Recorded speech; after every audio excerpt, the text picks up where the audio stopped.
All right, guys, we're here at this dam that we've had set up for a few days now, and we originally come in here and made the dam break on it, and then the water got up and we just baited the stick in front of it, and we got us a raccoon caught here this morning. So I'm gonna get over here. He's not just too big of a guy, and they're not worth anything, and the season went out on them the end of February. So we're gonna get over here and we're gonna get this guy released, and I'll show you how I do that.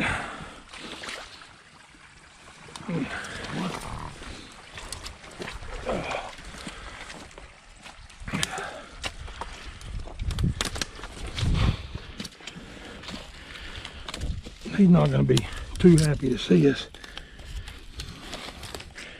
This mud makes it kind of hard. I'm just going to pin him down out there with my foot.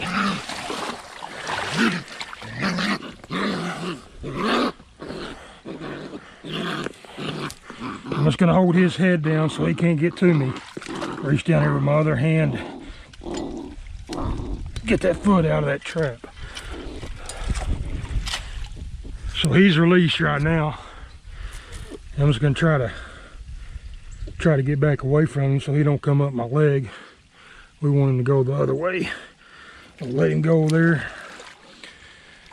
He's got a little bit of a cut there, but it's not too bad.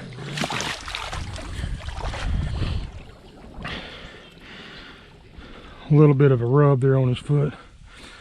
He's still trying to figure out what's going on. We're probably the first person he's ever seen before. And there he goes, guys. He doesn't even have a limp. Oh. All right, guys, I thought I'd just show you guys this. We're here at this first drain, and yesterday when I come through, I pulled one of these other slats back out to let this water drain, and as you can tell, it's done its job. Just overnight, you can see how much water's gone out of here. Yesterday when we come through, basically there was no leaves, no dry land. This was just all water where you could see. And then today, it's all drained out of there. Both of our traps are still set here. Nothing's been back up here. I'll move on up here to this next drain. This is where the next drain's where I had the beaver caught at yesterday. So we're gonna get up there and check it and see what the status of it is. All right, guys, here's this next drain. I'm gonna get up here and check on it. Both cables are slack here, so pretty sure. Yep, no catches here this morning. It does look like though a beaver has brought sticks up here and threw down in this drain, because I cleaned this out yesterday morning after making that catch. So I'm gonna get down here and I'm gonna go ahead and pull this other slat. I'm gonna get down here and pull this other slat out just to keep the water moving, draining, and because there's still a beaver coming up here trying to stop this water coming out of here. So I want to get him caught out of here before I pull these traps. So I'm just gonna reach down here and pull one more slat out of there. That's really got that water moving now. Because that pressure's so much, I'm going to have to readjust these traps here. And I'm just going to push down a solid spot there to lay it. We're going to set it right in front of that opening. I accidentally just stepped on this one and set it off. So I'm going to reset it.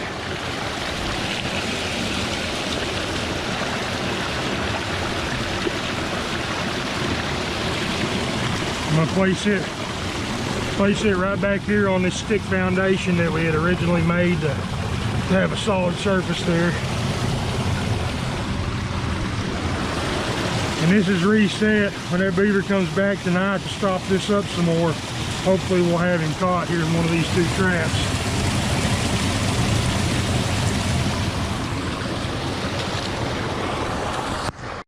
All right, guys, so this is where we had the I believe the third beaver caught in the last video. It was alive up here on the levee when we pulled up. And I come back in here on this crossover and made this reset on this trap. And again, you can tell how much the water's fell in here. And that trap's a good 10-12 inches out of the water now.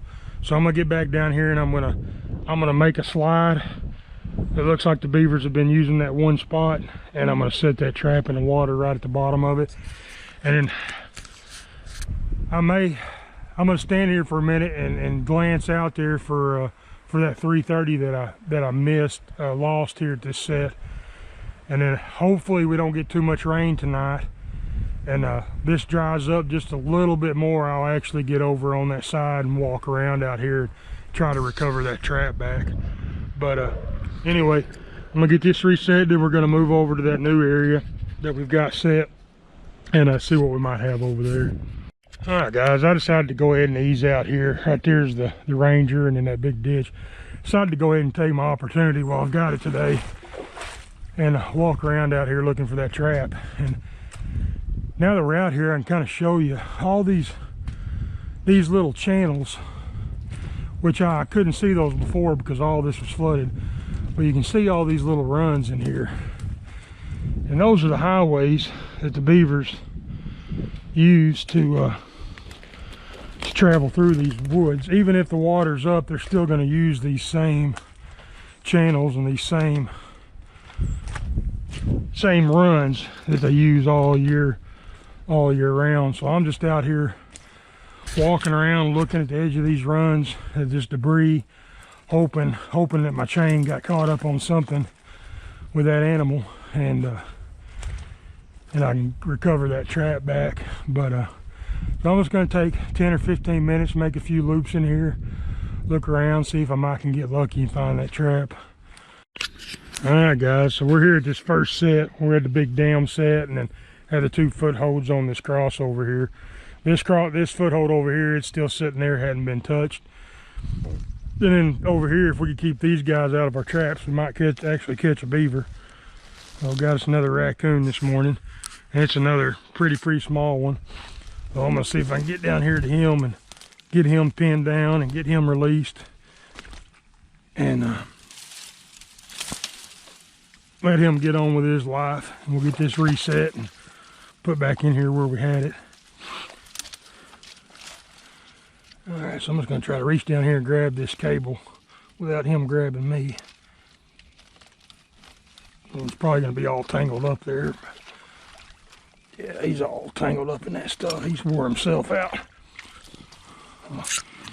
Oh, he's got both front hands in that trap. So I'm gonna do the same thing I did with that other beaver. I'm just gonna pin his head down up here, and I'm gonna reach down here and release him out of there. Let's see if we can do this without getting too tore up.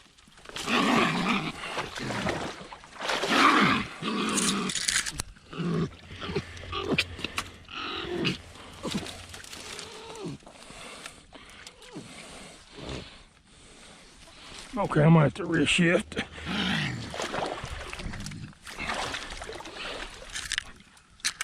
I'm trying to help you out, buddy. Hold on, we'll get you going here in a minute.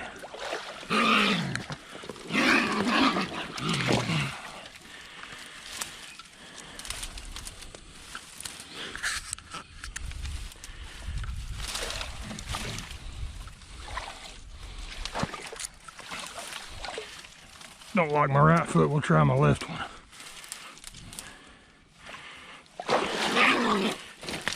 I don't want to push him under the water and drown him, so I want to get his head up here on this dry. This mud's not making it easy. All right. Find a fork and stick. I don't see any around here. If I could find a fork and stick, I could do the same thing, pin his head down with that fork and stick and get the trap out. All right, here we go. We got him now. So I just got his head pinned down there, and I can reach right down here, grab both jaws, and he's out of that trap, and there he goes. Not hurt at all. He's going to take off out of here and try to forget this experience this morning. Because I'm going to get this reset back down here and have it working for the next critter that comes along. Then we're going to get over here and we're going to check this dam, see if that crossover made a catch. All right, guys, actually we're here at this dam now, and I can tell that trap is still set there. I'm gonna ease over here just to make sure it's not tripped again. But this is the second day. Yesterday I had a miss right here because I forgot to or somehow the trigger caught, whether I forgot to take it off or it caught when it was firing. But anyway, I can still see it set right there in that trail, so we're just gonna leave it. Move on down here to this next set. We're starting to get some rain now, so try to move through here and get these others checked. All right, guys, so here we're where we had that beaver caught yesterday in this crossover, and then had the turtle. Beaver was blocking the way for the turtle, and I want to go back and look at the video, but I think I'm seeing something strange that I hadn't ever seen before. I'm not real sure because I have to go back and watch the video from yesterday to see. But it looks to me like I had that beaver caught here yesterday, and this crossover was really defined. I mean, it was an obvious crossover. We caught the beaver in it yesterday, and the beaver laid there all night till we got here yesterday morning and got him out. And now I come back today, and the beavers that live in here have come back, and it looks like to me that they piled a ton of fresh mud up through here on top of that crossover. Basically, my thinking is that they come in here and they've done away with that crossover. Did they know that beaver got caught in that trap? And that's a danger, and then therefore they come in here and built this up and said, okay, everybody else don't go past this point. It's a danger now. You know, this is the end of our territory. Don't go past this point down here to this next trap. There's just things that make me wonder. I mean, there's no doubt in my mind that the beavers don't have, you know, the brain capacity that we do as humans, but as humans, I can't help but think about these things, right? So I don't know, just something to think about. And we'll get down here and check this last trap, and if there's a beaver in it, then it'll, you know, tell us that maybe we were wrong. If there's not a beaver in it, then maybe that is the case. But anyway, don't ever be afraid to change what you think. I mean, just notice situations around you and look at them and try to think, hey, why did that happen? And work it through, work it out yourself. And I think that's why I like trapping so much. It's a constantly changing, evolving point of view for me. When you begin, you had no idea, so everything's brand new and you're learning. And then as you get to making some catches and building some confidence, you start getting that teenage youth know-it-all mentality, and you're on top of the world and you know everything, and the way you do it works, and that's the only way to do it, and you're not willing to change. And then as you progress, you start noticing things like this that make you question yourself whether you do understand or do know it all, and you start realizing that you don't, and another way may work better. So you start changing up what you're doing, and that's how you grow as an individual or as a trapper, and things like this. I mean, it's just constantly happening. It's never ending. I mean, you're never going to know it all. You're always learning, and I think that's why I like being out here every morning. It's just a personal growth for me. It's not so much the catching the animals or I got a congratulations on Facebook for my catch yesterday. It was six beaver and that raccoon, and yeah, it's wonderful to have some confirmation that you're doing things right and getting results. But then again, it's almost a burden to me also, because I made a commitment to these farmers to get down here and catch these beaver, and summertime's getting here, spring's getting here, things are starting to green up, and I've got other commitments that I've got to move on to. But before I can do that, I've got to fulfill these commitments. But anyway, all that to say that those catches are almost a burden to me now, because I caught those beavers, and now it puts more work on me at home. I've got to skin those beavers, put those hides up, harvest everything from them, and that's just more things that I've got to do before I can move on to my next task and my next chores. So right now, I'm kind of blessed because we hadn't made a big catch this morning, because I've got a pile of 7 beavers and a raccoon in the shop that I've got to clean and put up this afternoon. But anyway, just some thoughts this morning, since we ain't got a lot of catches and it's going to be a short video. And give this some thought. You guys let me know what you think of this. You experienced trappers. Have y'all ever seen this happen? Because me thinking back, I haven't. And I'm just gonna have to work through it and think about it and think of some other reasons of why they might have done this, unless it is some kind of warning that, hey, there's danger below this, because we had the 2 catches here yesterday. And if that's the case, you know, if I knew that to be a fact, I need to pull these traps out of here and put them up here on this higher end somewhere. So I'm going to give that some thought and try to work that through. And we're going to get down here and get this last trap checked. Hopefully there's a beaver in it, because I don't like getting skunked just like everybody else. But anyway, we'll get down here and see. All right, guys, so we're down here at this last dam now. You know, I had to catch yesterday here on the live beaver, all tangled up.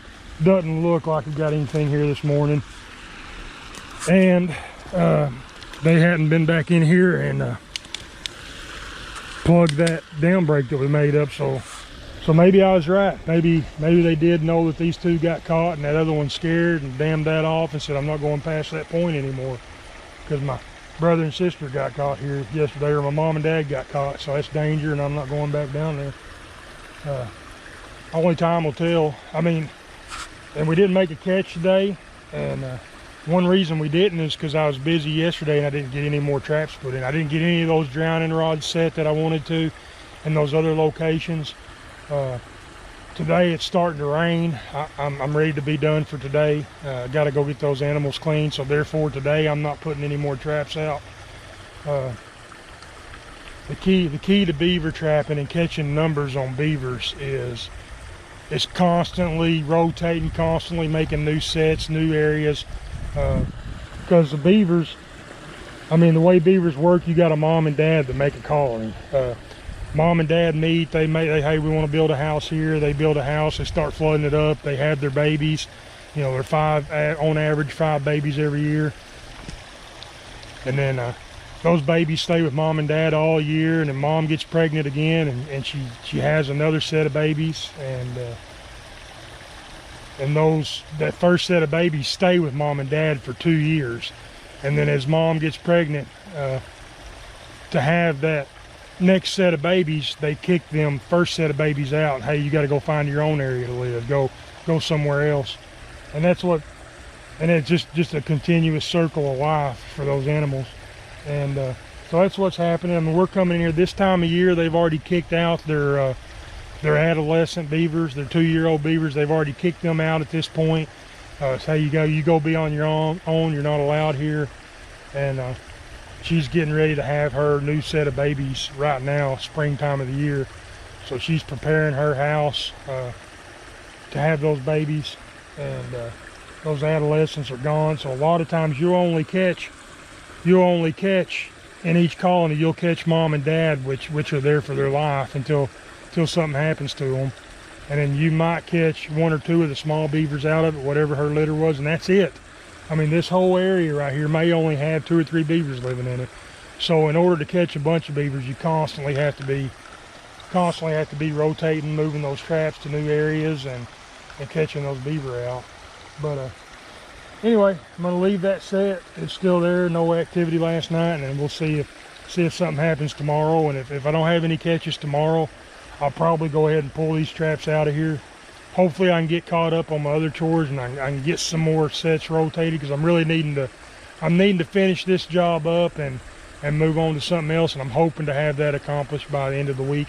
So I got to get back in here and try to get a few more beavers pulled out of here for these farmers. But anyway, guys, thanks for watching, and I'll catch back up with you tomorrow, see what happens. We do have one more set on the highway up there as we head out, so we've got one more opportunity to save the day beside them 2 coons that we caught. So hopefully there's something in that trap up there on the highway, and there's a good possibility there is. All right, guys, for me, here's a good sign of when it's getting close to being done with beaver trapping. When these guys' temperatures start getting up, and these guys right here start showing up, that's a a good sign for me to stop tromping around out here in these bushes and sloughs.